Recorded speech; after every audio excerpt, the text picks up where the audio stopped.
Let's jump into today's topic, the most effective way to lower your practice overhead. Uh, as as most of us know, dentistry is probably one of the oldest professions in healthcare, and this struggle around, how do we build a practice, serve the community, but do it profitably has been going on, since time immemorial, at least at the last few hundred years. So I think in today's topic, in today's 2024, looking forward and looking backwards, what's going on all across us, Gary's going to be tackling one of the biggest questions. And the reason this question is so pertinent is overhead has never been higher compared to, especially when you look at post-COVID, post-2020, right?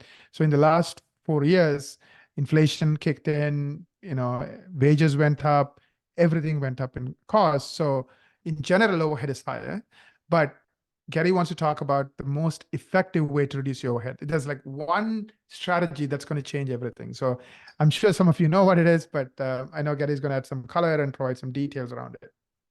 Yeah, Naren, you'd have to be living in a cave to not recognize the astronomical increases in expenses in every single dental office.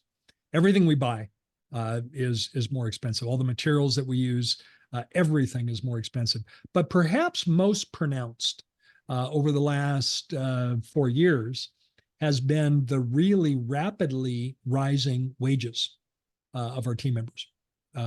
It's been going through the roof, and it's causing our friends at the ADCPA, the Academy of Dental CPAs, to revisit what the appropriate benchmarks are for different categories of expenses.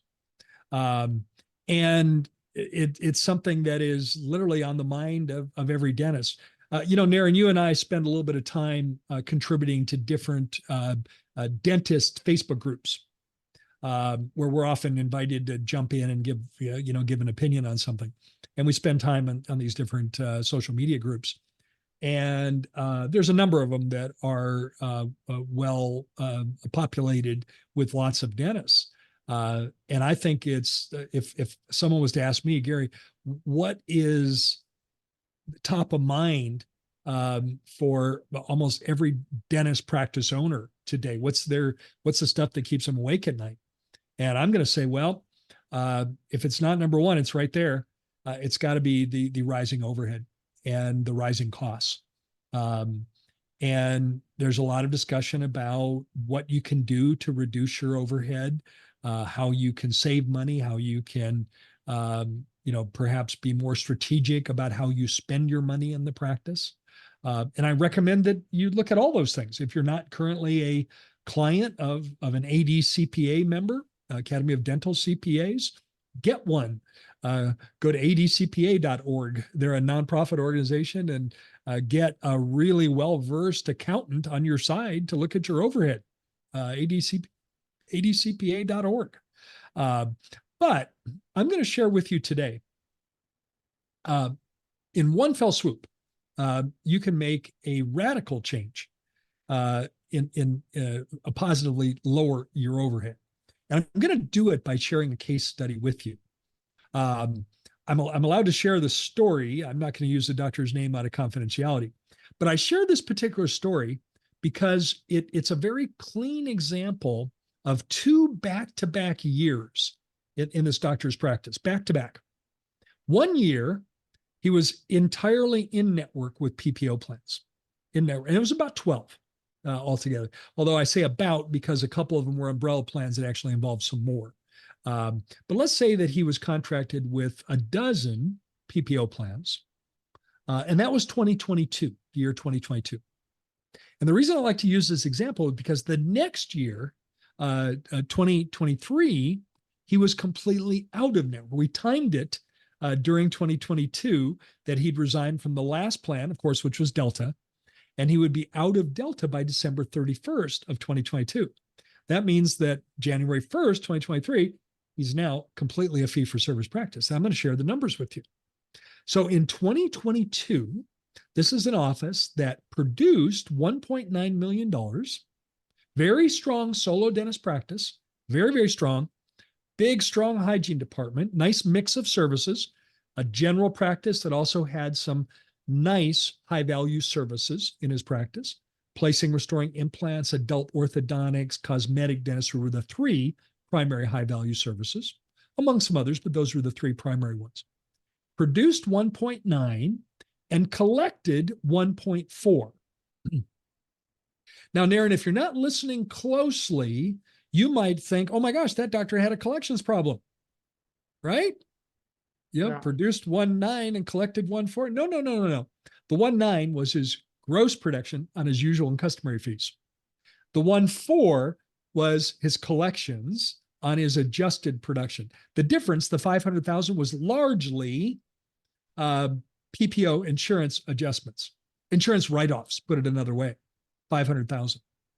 Now, let's go back and look at 2023, the next year. He's completely out of network. So the next year, he produces 1.8. His production went down from 1.8 to 1.9, but he collected 1.7. 1.7. So it went down from 1.9 to 1.8, but collected 1.7. So how much more did he collect, Naren? Those 2 years back to back. So 1.9 went down to 1.7, correct? Collected 1.4 on Yes. 1.9. Next Right. year, 1.8 collects 1.7. So he actually collected, 300,000 more. Right. Yeah. So that's the first thing that everybody notices. And of course, I think all the listeners to Less Insurance to Business podcast realize, okay, that is moving the needle in the right direction. Same team, same hours, same everything. And now he collects $300,000 more. Where does that 300,000 go, Naren, on a balance sheet? Where does it go? It's profit, right? Goes straight to profit. Because your expenses are down because you are producing less, meaning you are doing less dentistry, but you're collecting 300,000 more, which means all of that is straight into profit, like Straight to the 100%. bottom line. Straight to the bottom line. The 300,000. 100%. Yeah. 100% of it goes straight to the bottom line. But Right. there's a little nuance that most dentists don't recognize. In addition to the additional 300,000 in collectible dollars, his overhead went down. Mhm. Now, why do I say that? Because in 2022, the office did $1.9 million worth of dentistry. But in 2023, they did 1.8. So Right. his overhead is going to go down as a function of that $100,000 reduction. Does that make sense, Darren? Makes And total if sense. you're over, well, according to the ADA, the average practice overhead is 74%. That's a miserable number, by the way. Right. But that's the number the ADA uses. The average dental practice overhead, 74%. So his overhead, if it goes down 100 grand and 74% of that is expenses, how much did he save in reduced overhead?